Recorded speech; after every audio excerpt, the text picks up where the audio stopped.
जगदीप धनखड़ साहब, स्वागत है आपका आज तक पर। सबसे पहले मेरा सवाल सर आपसे यह है कि पत्थरबाजी इतनी क्यों हो रही? पुलिस जा रही है तो जनता पत्थर फेंक रही है, सेंटर की टीम जा रही है तो राज्य की सरकार जुबानी पत्थर फेंक रही है। रोहित जी, पश्चिम बंगाल के हालात चिंताजनक है। लगातार बता रहा हूं कि वो सबके साथ मिल केंद्र के साथ मिलकर आपकी राजनीति को छोड़ अपनी लड़ाई का केंद्र 19 ही बनाएगी। के सामने इस ने बहुत बड़ी चुनौती प्रस्तुत की है। भारत के प्रधानमंत्री ने सोच दिखाते हुए कई कदम उठाए हैं। पश्चिम बंगाल की सरकार पता नहीं किन कारणों से तो 22 मार्च को ताली बजाना उचित समझा, उन्होंने 5 अप्रैल को दिया जलाना उचित, और जब टिकियापाड़ा की घटना हुई मैं बहुत दुखी हुआ। उससे पहले फूड को लेकर पुलिस और जनता का टकराव हुआ। मैंने उम्मीद की थी और मुख्यमंत्री से आग्रह किया था, यह समय आपस में लड़ने का नहीं है, यह समय एक साथ जुट मिलकर आगे बढ़ने का है। राज्य की सभी राजनीतिक दलों ने एक तरीके से पूरा समर्थन सरकार को दिया, पर कल मेरी पीड़ा पराकाष्ठा पर आ गई जब माननीय मुख्यमंत्री ने प्रेस कॉन्फ्रेंस में साफ तौर पर कहा कि राज्य के राजनीतिक दल they are like vultures waiting for the dead. वो गिद्ध हैं जो मृत बॉडियों का इंतजार कर रहे हैं। राज्य की राजनीतिक दलों के बारे में इस प्रकार का संकीर्ण सोच एक भयावह स्थिति का संकेत देता है। उन्होंने लगातार पत्रकारों पर एक तरीके से कस लिया है और कल तो उन्होंने साफ कह दिया, बिहेव प्रॉपरली। मेरा उनसे अनुरोध है, we are facing a situation in West Bengal जैसे छत हमारे ऊपर गिर रही है। ऐसे समय में कोई भी राजनीति करना, कोई भी टकराव करना राज्य की जनता के साथ भारी खिलवाड़ है। यह समय है कि राज्य की जनता को प्रधानमंत्री गरीब कल्याण अन्न योजना का अन्न मिले। उनमें भारी अनरेस्ट है। वो 3 महीने के लिए फ्री राशन हर व्यक्ति के लिए है, 6 करोड़ से ज्यादा जनता के लिए है। उधर उनका ध्यान केंद्रित नहीं है। लगातार एक ही रास्ता अपनाया जा रहा है कि किस तरीके से केंद्र को हर तरीके से कोसा जाए। प्रधानमंत्री के साथ वीडियो कॉन्फ्रेंस अटेंड करने के बाद जो सकारात्मक भूमिका दिखानी चाहिए थी, राज्य की जनता को एक निर्देश देना चाहिए था, उसके ठीक विपरीत केंद्र के साथ टकराव की एक बड़ी भूमिका तैयार कर दी। राज्य की मुख्यमंत्री ने अब तक जिस तरीके से इसको मैनेज किया है, बड़ी बड़ी गलतियां की हैं, उनके गंभीर परिणाम हो रहे हैं। राज्य में स्वास्थ्य सेवाएं नगण्य के बराबर हैं। कोई भी राज्य के द्वारा दी गई जानकारी को विश्वास में नहीं कर रहा है। They know number of bodies is much मोर, पर उस और उनका ध्यान बिल्कुल केंद्रित नहीं है। ऐसी परिस्थिति में एक बार फिर मैंने उनसे आग्रह किया है, मेहरबानी करके इस महासंकट की घड़ी में इस कसौटी को पार करने के लिए आप पॉलिटिकली अपने आप को डिसेबल करें और एक साथ मिलकर इस गंभीर समस्या का सामना करें। लेकिन गवर्नर साहब, वो तो उनकी पार्टी आपको कह रही है केंद्र का कर्मचारी हैं आप। ऐसी स्थिति में जब एक एपिडेमिक है और देश उससे लड़ रहा है, एक स्टेट में गवर्नर का और सीएम का या स्टेट मशीनरी का आमने सामने होना, यह कोई अच्छा संकेत तो नहीं है। इसका हल क्या है? जी देखिए, सभी प्रांतों में केंद्रीय टोली का स्वागत हुआ। केंद्रीय टोली ने अपना काम गंभीर रूप से किया। हमारे राज्य में इसको लेकर रस्साकसी होती रही। केंद्रीय टीम क्यों आ गई, हमें क्यों नहीं बताया गया, नतीजा क्या निकला? केंद्रीय टीम ने इतना सराहनीय काम पश्चिम बंगाल में किया है कि सरकार को आईना दिखाया है। उस आईने के बाद कुछ बदलाव आया है। केंद्रीय टीम जो कंट्रीब्यूट कर रही है वो बहुत जबरदस्त स्थिति है। मैं आपको बताऊं, राज्य के हालात लॉकडाउन कंप्लायंस में, सोशल डिस्टेंसिंग मेंटेन करने में, रिलीजियस गैदरिंग्स में इतने भयानक हो गए थे कि केंद्र सरकार ने, केंद्रीय गृह मंत्रालय ने जो 10 अप्रैल को पत्र लिखा, उसकी यहाँ की जनता ने व्यापक सराहना की। उनको लगा केंद्र सरकार तो कम से कम हमारा ध्यान रख रही है। उसमें लिखी बातें इतनी तथ्यात्मक रूप से सही थी कि it was a welcome measure. उसके बाद जो कदम उठाए सरकार केंद्र से लड़ने के अलावा और कहीं ध्यान केंद्रित करे, तो मैं समझता हूं बहुत ज्यादा सही रहेगा। लेकिन मेरे पास जो जानकारी है जी, मैं इतना चिंतित हूं, मैं राज्य सरकार के साथ कंधे से कंधा मिलाकर आगे बढ़ना चाहता हूं। रिलीजियस गैदरिंग्स पुलिस की नाक की नीचे हो रही है, सोशल डिस्टेंसिंग मेंटेन नहीं हो रही है, लॉकडाउन प्रोटोकॉल डाइल्यूट हो रहा है और पूरा का पूरा ध्यान केंद्रित एक ही तरीके से है, डील विद सिचुएशन पॉलिटिकली। जो भी रूलिंग पार्टी का सदस्य नहीं है उस पर पुलिस का डंडा और एफआईआर इस तरीके से यहां किया जा रहा है। Police is waiting virtually with red carpet, come and lodge a complaint against anyone who is not a member of the ruling party. सांसद आफ्टर सांसद मेरे को शिकायत कर रहे हैं, उनको गतिविधियों में काम नहीं करने दिया जा रहा है। रूलिंग पार्टी के एक सांसद हैं, वो लगातार 40-50 लोगों को भोजन करा रहे हैं। अब संसद सदस्य की भूमिका पर इतना बड़ा अंकुश डालना, केंद्रीय मंत्री की भूमिका पर अंकुश डालना, मेरा उनसे आपके माध्यम से एक बार फिर हाथ जोड़कर अनुरोध है। ये मौका पश्चिम बंगाल की जनता पर रहम दिखाने का है, ये मौका ऐसा नहीं है, ये मौका उन लोगों की आवाज सुनने का है जो अपनी चुप्पी साधे हुए हैं। Silence is most eloquent.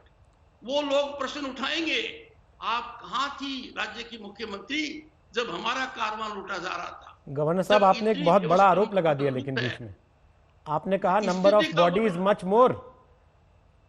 Rohit ji, मैं जो कुछ कह रहा हूं बड़ी दबी आवाज में कह रहा हूं।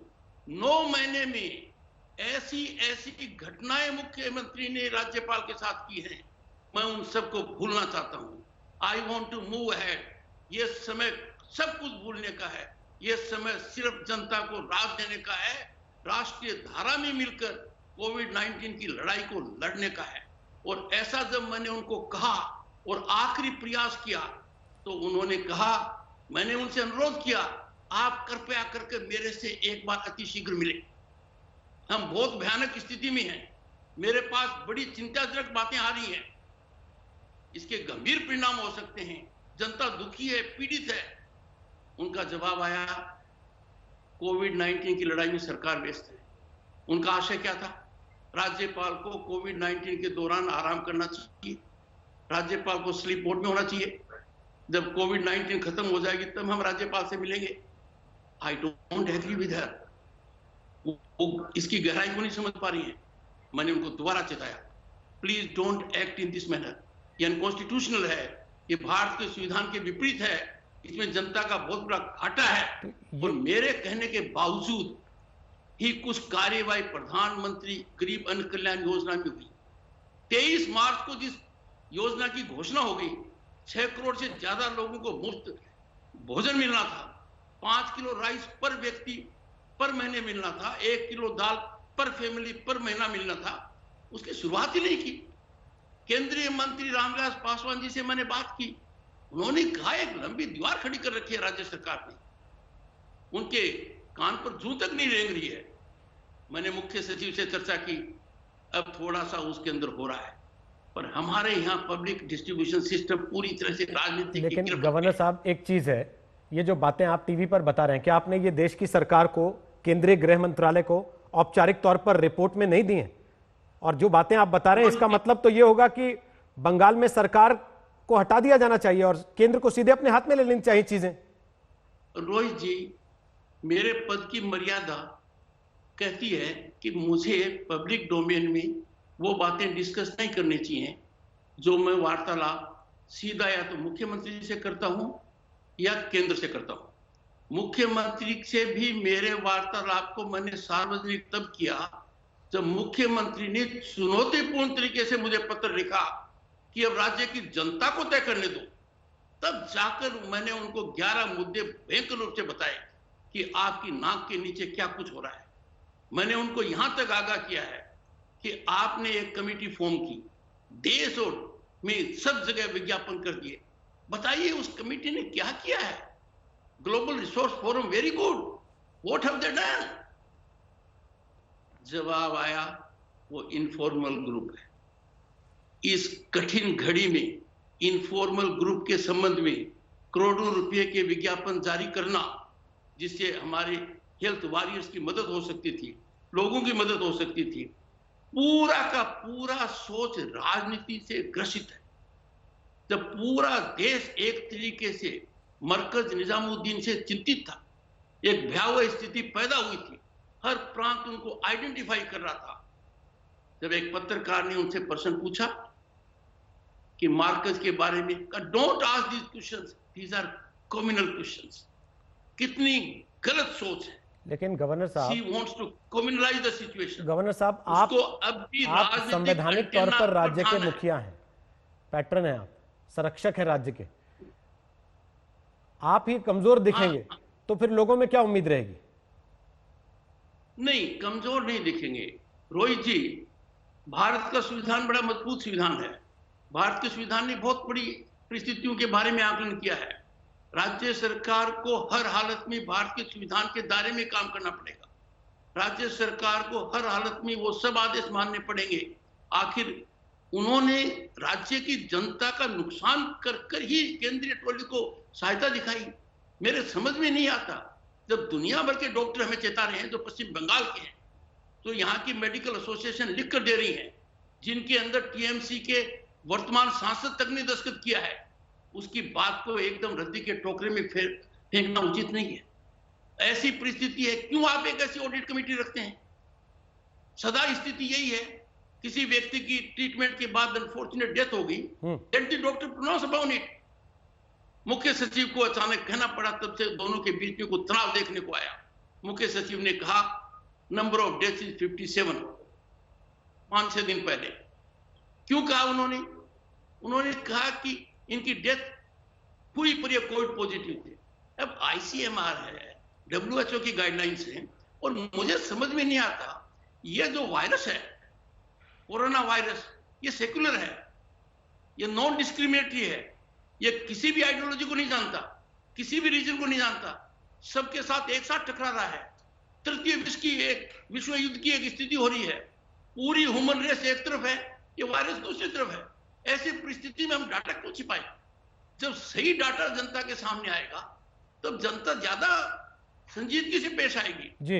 राज्य के अंदर मैं जानता हूं, मेरे पास इतनी स्थिति आती है कि हमारा हेल्थ सिस्टम आम आदमी के लिए तो चरमरा गया है, और जो कोविड से अफेक्टेड हैं उनके बारे में एट वन स्टेज मुख्यमंत्री ने इतनी भयानक स्थिति कर दी कि even Covid positive patient can remain in house. ऐसी परिस्थिति में मैं लगातार हाथ जोड़कर उनसे कहता रहा हूं, please for heaven sake, this is a time to come to the aid of the people of state of West Bengal. जी, आप राज्यपाल से लड़ रही हैं जी, ये आप बहुत गलत काम कर रही हैं जी। आप अपने विवेक से काम करती हैं, ये समय बहुत गंभीरता से संजीदगी से हैंडल करने का है जी। जब लगातार 4-5 दिन तक राज्य की मुख्यमंत्री कलकत्ते की सड़कों पर माइक लेकर कहती हैं कि लॉकडाउन जारी कीजिए, अब ये मुख्यमंत्री का सोच नहीं है, काम नहीं है, ये काम बहुत कम दायरे का है। मुख्यमंत्री को नेतृत्व देने की आवश्यकता है, पर हालत ये है, पिछले 2-3 दिन से मैं देख रहा हूं, राज्यपाल पर अटैक शार्पन किया जाए जी, स्थिति को डाइवर्ट किया जाए, मुख्यमंत्री को बचाया जाए और स्केप को ढूंढा जाए। ये कहा जाए हमारी गलती नहीं है, केंद्र की गलती है, ये हमारी गलती नहीं है, किसी और की गलती है। ये shifting of burden can't happen. युद्ध के बीच में ठीक लड़ाई को छोड़ना, मैं समझता हूं जनता के साथ ठीक बहुत बड़ा गलत व्यवहार है। शुक्रिया। तो मेरा उनसे अनुरोध है आपके माध्यम से कि इस घड़ी में, इस कड़ी घड़ी में सब एक हो और कोई भी इसको अपॉर्चुनिटी नहीं बनाए। ठीक, पश्चिम बंगाल में इस कठिन घड़ी के अंदर फाइनेंशियल इरेगुलरिटीज कंट्रोल करें, सबका सब ध्यान पूरी तरह से केंद्रित हो और जन कल्याण के लिए हो, उन लोगों को राहत के लिए हो। धन्यवाद, यही मेरी गुजारिश। धन्यवाद जगदीप धनखड़ साहब, आज तक से बात करने के लिए।